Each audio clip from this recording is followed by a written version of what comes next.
After all these years, a new project from Bethesda Game Studios has finally seen the light.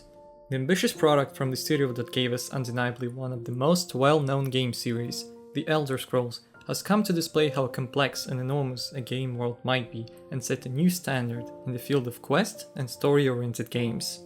Today, we're about to examine how Starfield turned out in the end and learn what technologies are used here. Hello, and welcome back to Hardware Lab.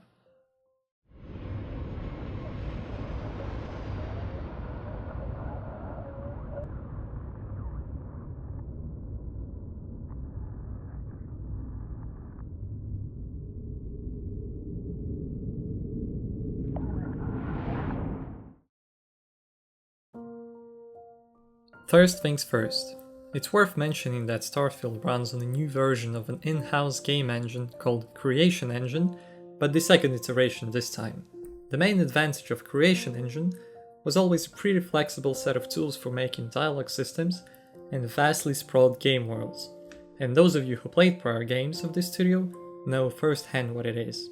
However, a common downside of Todd Howard's projects could undoubtedly be found in one thing, namely the visual aspect. Is this the case with Starfield, or the developers managed to overcome this flaw? Well, yes and no, but let's take a closer look.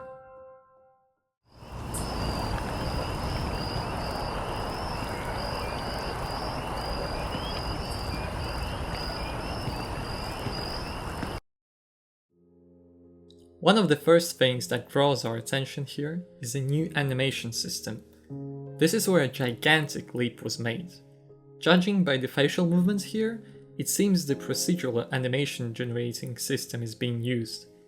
Is this better than the motion capture approach? Both of these have their pros and cons. While mocap animations are more accurate and detailed, auto-generating algorithms provide a much more flexible approach to simplify and accelerate the creation of numerous animations, including in-game dialogues translated into various languages. As you can see in the video, not only the mouth is moving here, but also eyebrows and eyes are, not to mention the subtle head movements.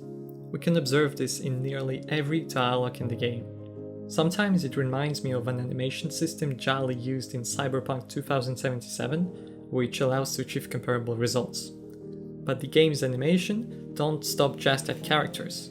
For example, take a look at this door opening shot. Every single detail in this door's mechanism is in motion and has its own task. And now, compare that to a previous game.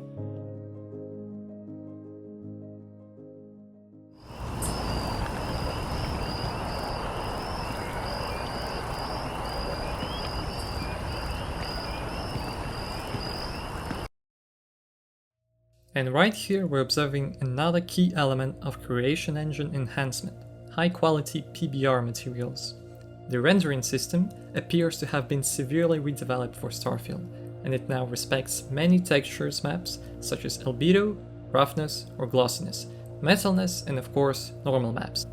Physically based shading features a completely different way of simulating the light interaction with specific objects. It's wondering how using all these excellent high-res textures in combination with extremely detailed PBR maps, the game engine doesn't consume all the available video memory unlike some latest titles. Each material in this scene reflects and absorbs the light exactly as it should be, no matter what we look at. The plastic and metal containers in this scene are evidently distinct due to various interactions with light, while plastic vessels have some glossiness. Made metal crates and floor absorb light without displaying any bounces. Or the couch here. Small leather pads or something similar absorb the light as well, but along with that have some slight specular reflections. Leaving our ship, we can't miss the variety of metal types. These black plates are made of rough but glossy metal, while the hatch is smooth and matte. The resolution of the textures and the level of detail make you feel like you can touch it sometimes. However, some downsides cannot be ignored here. When it comes to transparent materials such as these plastic curtains, or glass-made items like windows, imperfection of legacy lighting methods becomes evident. It's worth paying tribute to the programmers since even though they use some old-fashioned techniques, the windows still look not as bad as they could be thanks to classic cube maps applied everywhere in Starfield. Yeah, they're not accurate enough most of the time, but it's better than nothing anyway. A sad fact is that it's the only method used for rendering reflections across the game. Even screen space reflections are missing for some reason. However, whereas vertically aligned windows or metal panels show at least something, bodies of water cannot please you at all.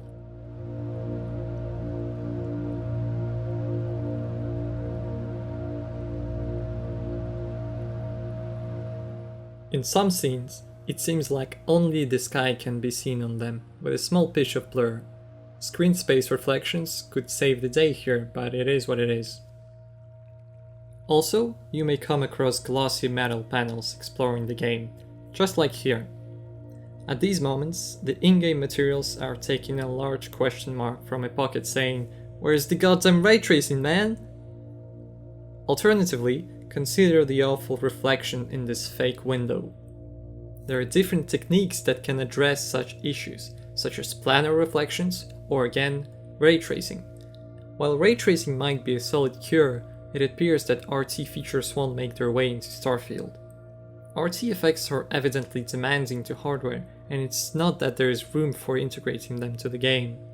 The main culprit is performance, which will be addressed later. Of course, this image imperfection is not the end of the day, but you would always like to see something better. And let's not overlook subsurface scattering, which is also part of PBR rendering. Subsurface scattering is the technology that simulates how light behaves when passing through some materials.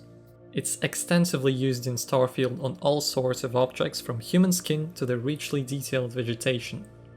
Unfortunately, this effect is missing on random NPC skin, possibly to save compute resources for more crucial scene details.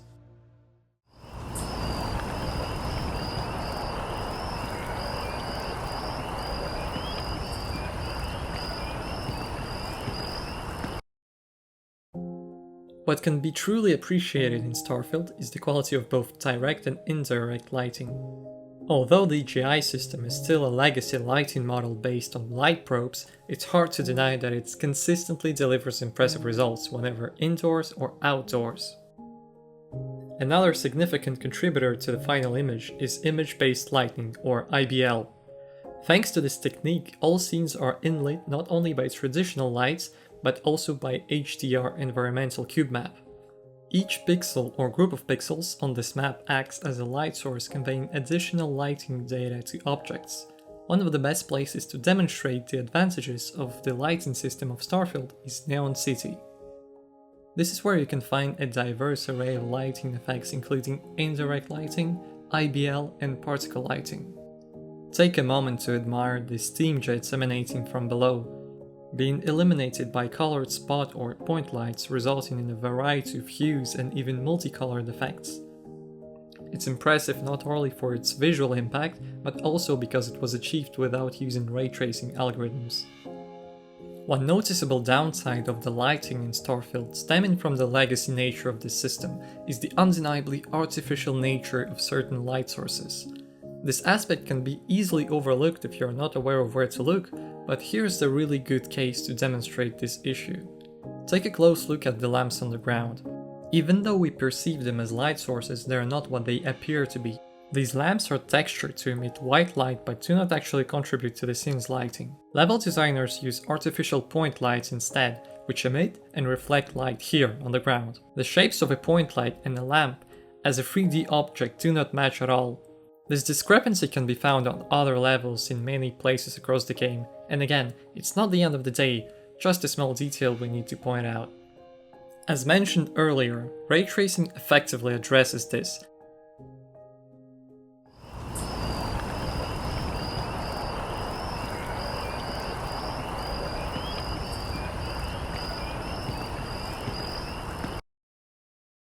The really huge step up not only from Fallout, but from the most games out there, in Starfield is the quality of models and the detailization level of any object of the game. The polygon count is really high both in indoor and outdoor scenes, and probably the only games that can beat Starfield in terms of object details are the ones utilizing nanite technology from Unreal Engine 5. The same can be said about texture resolution. Take a look at this step up in ground texture quality.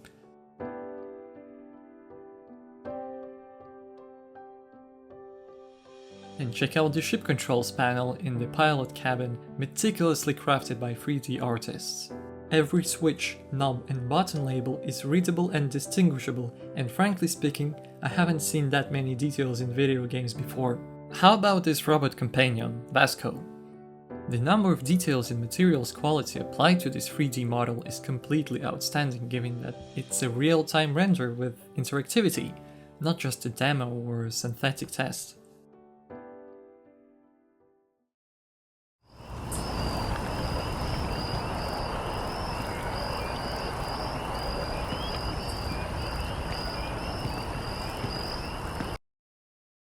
Talking about shadows, it is worth mentioning that Starfield lacks a proper soft shadowing algorithm.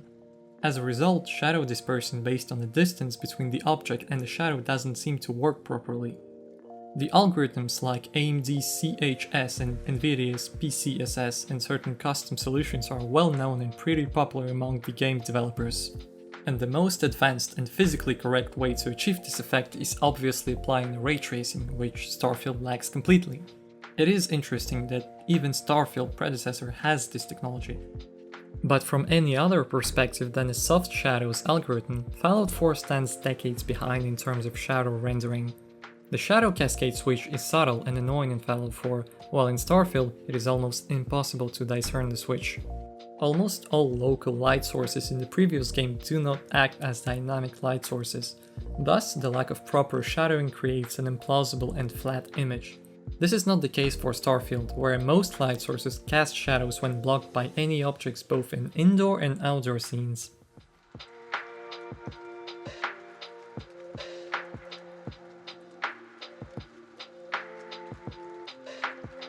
On top of that, the amount of shadow cast in objects is improved by applying the screen space shadow technique.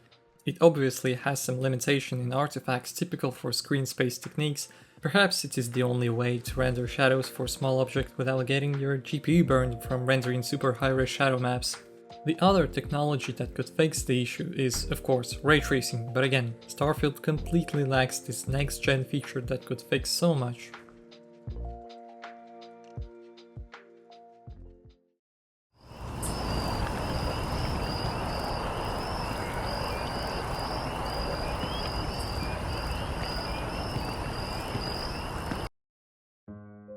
Loading screens have been one of the most controversial topics about Starfield's design. Every single major location in the game requires additional loading. Landing on a planet? Loading. Entering the ship? Loading.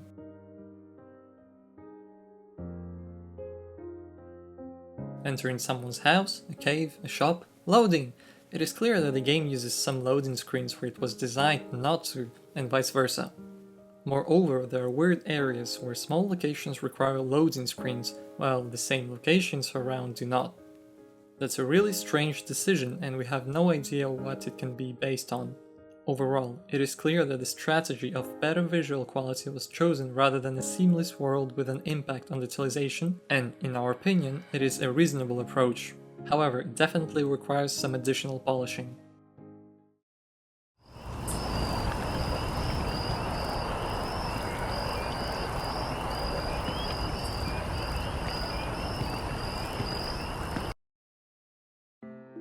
Another huge step up can be observed in character rendering details.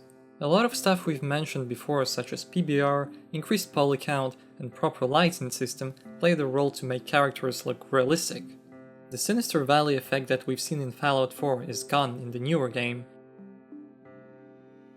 The random NPC's detailization, on the other hand, can vary from as detailed as the main characters to a pretty odd look without the application of some shaders. This tends to occur when there are crowds in the scene and looks like a way to conserve some performance. Overall, the way humans look in Starfield is pretty impressive, especially keeping in mind the game's scale.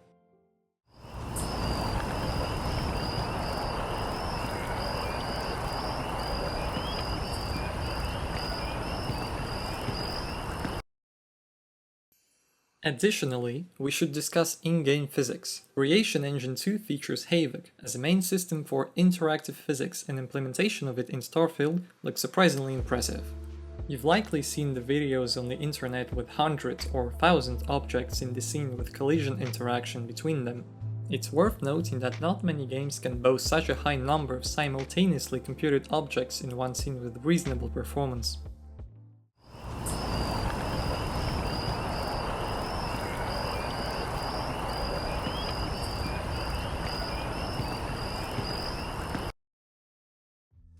It was pretty much expected that a promised thousand of planets are procedurally generated, and indeed, many of the game's planets are empty. There's never more than one big city located on each planet, and most of them barely have anything at all. Nonetheless, their level of detail surpasses that of any other space-themed games employing this technique. Some even look photorealistic from certain angles, and any pattern of their generation is barely noticeable.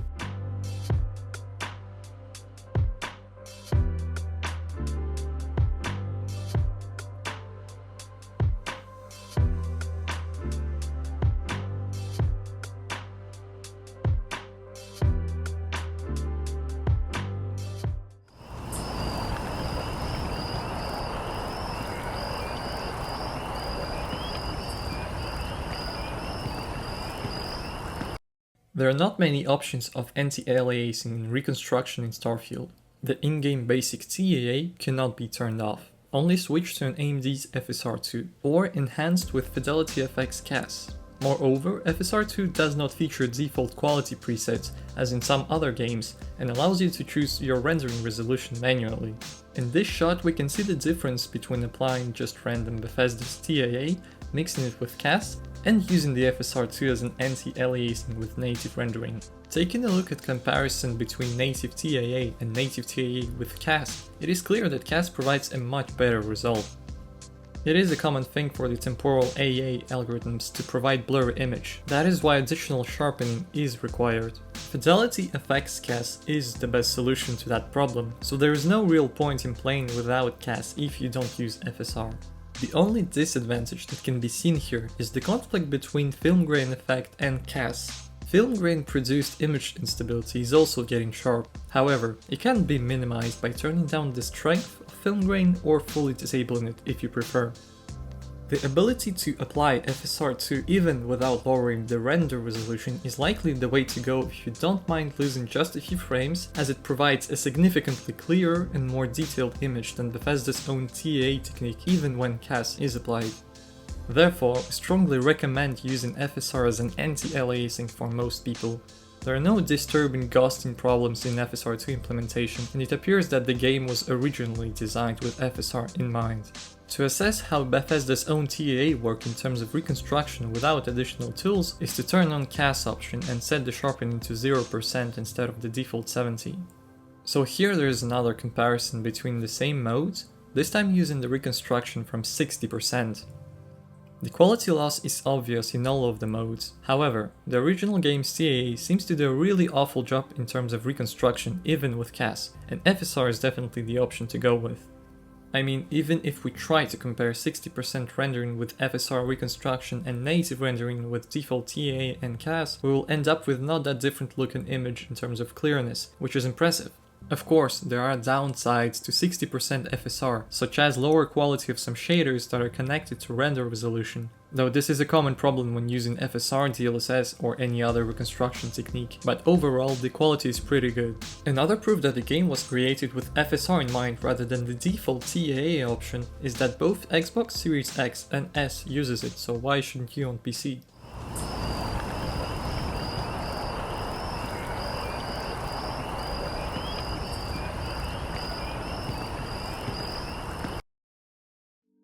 But how does this game perform, you might ask? Having numerous graphical features and widespread complaints about its optimization, such questions arise. The Xbox consoles, for example, use settings far from ultra in certain aspects, according to Digital Foundry. Some Xbox Series S settings weren't covered by their reviews, so we figured them out for you.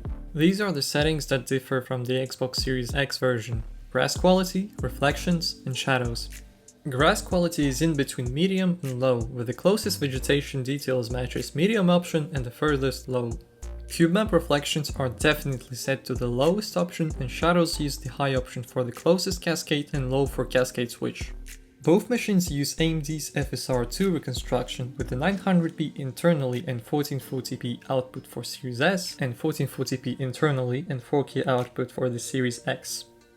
The actual performance on these settings for both machines is locked at 30 FPS, although occasional drops below that threshold occur in the most demanding area of the game, New Atlantis City, where Series S tends to drop the frame rate a bit further than Series X.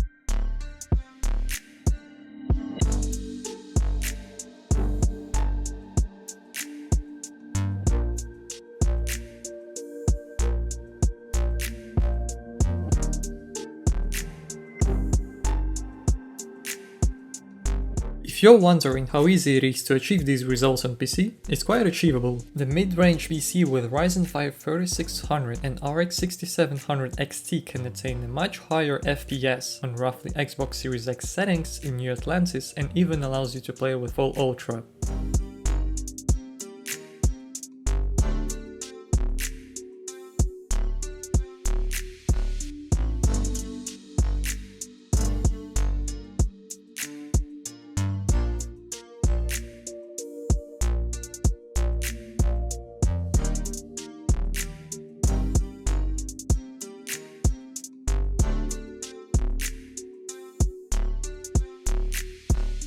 Granted, the game is pretty demanding, and for some reason especially demanding on Nvidia GPUs, but I wouldn't go as far as to say it's completely not worth the visual this game offers, and I believe we have proved it in today's review. Lastly, let's delve into a performance example highlighted by Digital Foundry in their PC review. In this comparison, they achieved higher FPS in Cyberpunk than in Starfield, with roughly the same art style of the scene. They made a subjective statement that Cyberpunk in this case demonstrates superior optimization. However, that's not the whole picture. We conducted our own test with an RX 6900 XT running common themed scenes, on the left in Starfield, on the right in Cyberpunk. With the 6900 XT, we observed higher FPS in Starfield, accompanied by superior overall mesh quality, vegetation quality, and what I would describe as better PBR, much better LOD and shadow cascade switch, all that running on ultra settings in both cases. Consequently, the determination of which game is better optimized purely depends on your GPU architecture, since different games tend to prefer different GPU architecture, and Starfield was designed primarily to run on the Xbox machines with RDNA 2.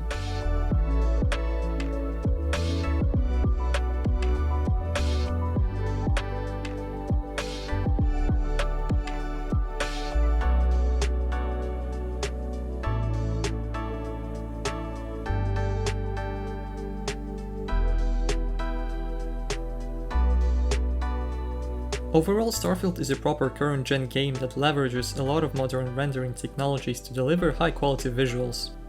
There are some disadvantages and areas that appear somewhat neglected, potentially leading to a slight level of unevenness in the game visuals, but they're not that bothersome.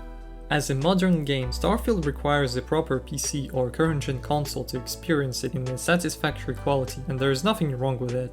Consider the past reactions when games like Red Dead Redemption 2 or Cyberpunk were released. Many users voiced their frustration, complaining that their above-average GPUs struggle to cope with ultra settings. It's essential to acknowledge that these games set new standards in terms of actual quality delivered by these ultra settings, surpassing the competition. The same is happening with Starfield today. Many just don't realize that. For example, this game's medium foliage render distance is something other games provide on ultra.